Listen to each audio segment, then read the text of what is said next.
Thank you for turning to 10, your news leader. 10 News Conference with Gene Valicenti continues right now. Now, welcome back. My guest in studio is Farouk Rajab. He's the new president and CEO of the Rhode Island Hospitality Association. He's the restaurant man. Now, he's been in that position for a little more than a year now, but we got a lot to talk about. Welcome in. Thank you, Gene. I wish I could set the table with more than water, but... I know. We'll see. It's very early for me. You took over for Dale Venturini, who was in that job a long, long time. You've been in there for about a year? Yes. Okay. Yes. And you came from the hotel industry, correct? Yeah, I did. I worked for 30 years in many hotels. Right. Many is like 5 or 6, but most recently I worked in a regional position, and just prior to that, for 7 years, I was the general manager of the Providence Marriott downtown. Oh, that's a busy place. It is. Restaurant inside too. Yes. So you cover it all. So you know the restaurant industry and the Oh, hotel absolutely. industry. It's like it's in my DNA now. Right. DNA, RNA, whatever, whichever one. Before I came in today, I called up a couple of restaurant guys I know. Mm-hmm. And, the restaurants have a lot of complaints about a lot of different things. And I'm going to run the whole list, because you've heard these. This is going to be no news to you. I'm sure. But would we agree that a restaurant guy who's doing everything right, mm-hmm. I mean, he is on top of expenses and labor and watching, in the end, he's going to do about 10 to 20%. 20% maybe. Probably somewhere in the middle. I spoke to a guy who's got several places. He said do 16%. That's a lot of work, isn't it, for 16%? Actually, 16 is very high. 16's high. All right. 16 is very high. Nationally, it's 2.4 to 4% of profit. Let's just go over that. Yes. After everything is done, the mm-hmm. whole year, the work, the labor, the cooking, the cleanup, the aggravation, you said on average it's 2.4 to 4%. It depends on full service or quick service. Right. Who would go in that business? Passion. Majority of restaurateurs that get into that business because they're passionate about it. It's in their DNA. They love hospitality. They care about food. It comes from culture. It mm-hmm. comes from a place of love. It comes from watching their nanas and moms cook in the kitchen, or dads cook in the kitchen, or sisters cook in the kitchen.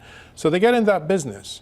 And, we see a lot of exits, too, because they recognize that a 4% is not sustainable. It's a lot of aggravation. It's a lot of hard work for a very small margin. Well, your hospitality association, you're who they go to with their complaints, and then you're supposed to fight with the politicians on their behalf. Now, here's the list we have.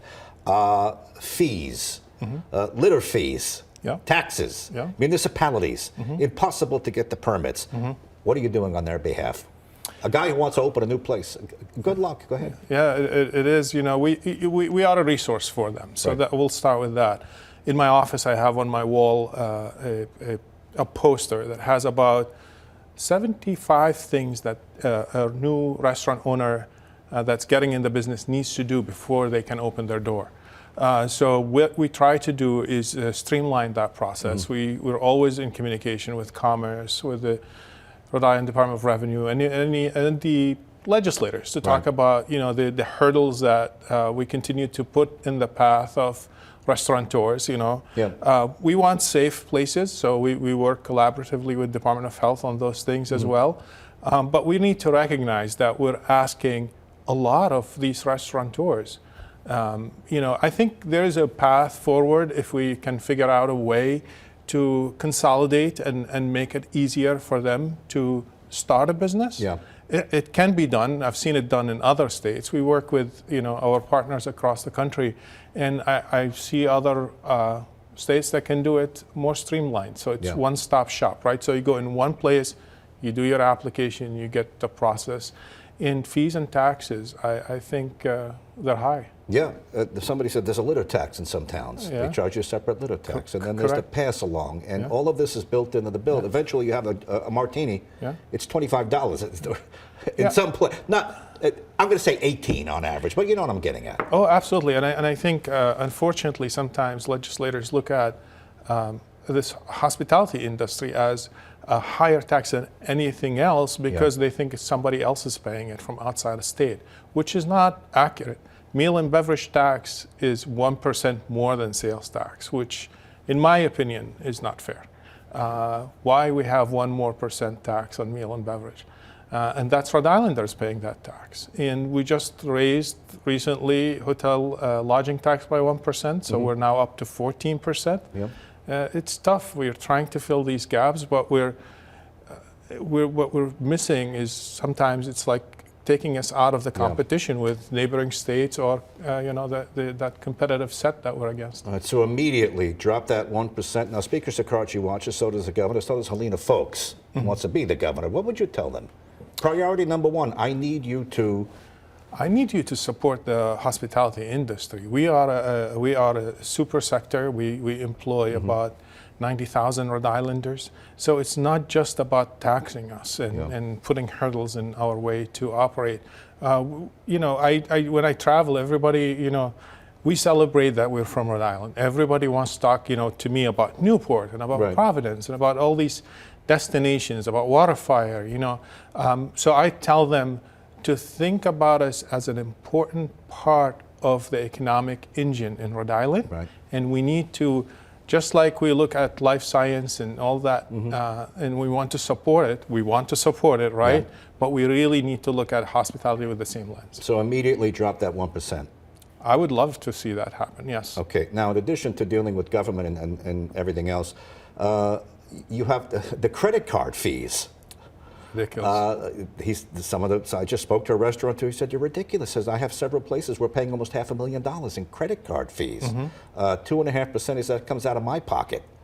Are you fighting that? 2.5%. He's lucky. I am fighting that. Yeah. We've asked. We supported legislation last year in Rhode Island to at least eliminate credit card fees on taxes and tips. Because think about it. I'm a restaurateur. I'm an operator who are collecting tax on behalf of the state, but I'm paying credit card fee on it.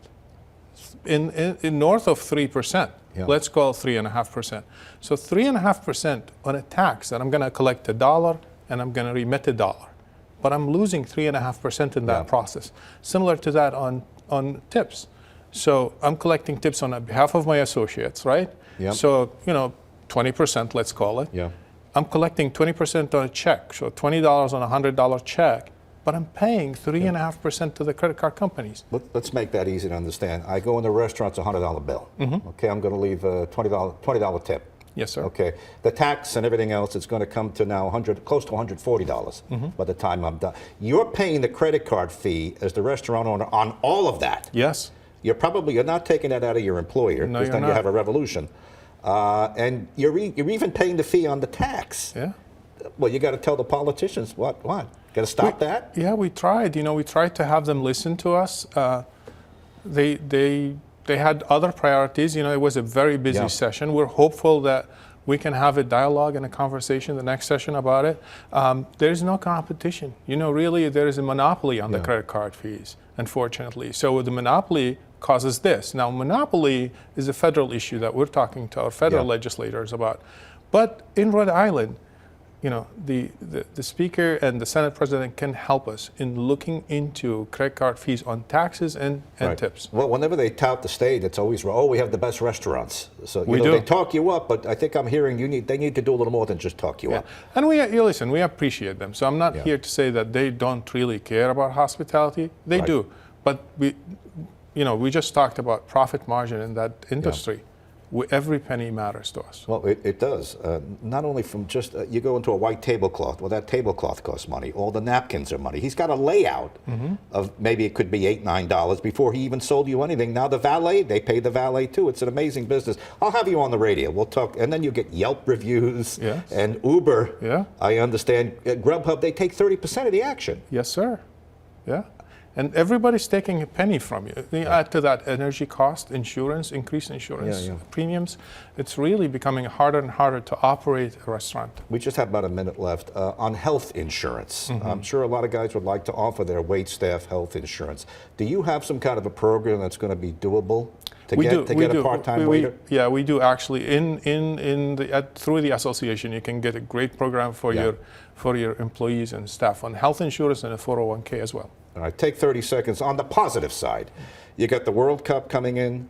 You got other events that you're looking forward to? I'm super excited about the World Cup. Liz Tanner is a great partner on that mission, along with James. So we're looking forward to developing for the association, a training program for our associates so they can provide that exceptional service. It depends also on the countries that we're going to find here coming to Rhode Island. So we're excited about it. Let's end where we began. A restaurant man who does everything right, restaurant woman, whatever, but does everything right on top of every nickel and dime. In the end, on average, they're going to net what in profit put in their pocket?